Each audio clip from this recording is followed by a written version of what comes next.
ايه رايك حضرتك في ظهور التيارات الدينيه وتاثيرها بقوه على المشاكل التي بتصير وتاثيرها على المنطقه؟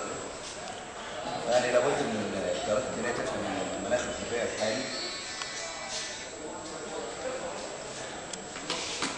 لابد من التيارات الدينيه تفهم ان المناخ الطبيعي الحالي ده مناخ مسؤول. واذا كانت هي تمتعت بقدر من الحريه بعد الثوره، فالذي كتب لهم هذه الثوره هو ثوره شباب مصر.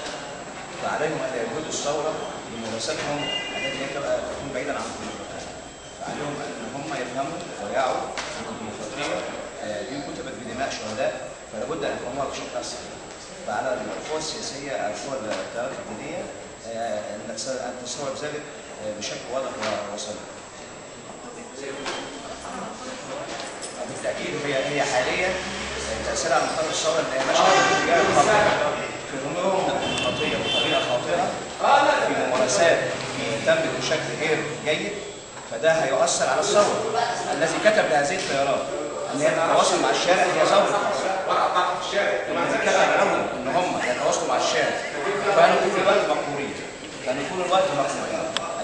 الذي كتب لهم ان هم يتواصلوا مع الشارع في الثوره، الممارسات التي يتم عملها من قبلهم ممارسات تبعد تماما عن فكره الديمقراطيه، تبعد تماما عن فكره الدين الصحيح، وبالتالي سوف يؤثر ذلك على الثوره، وسوف يؤثر ذلك عليهم هم شخصيا.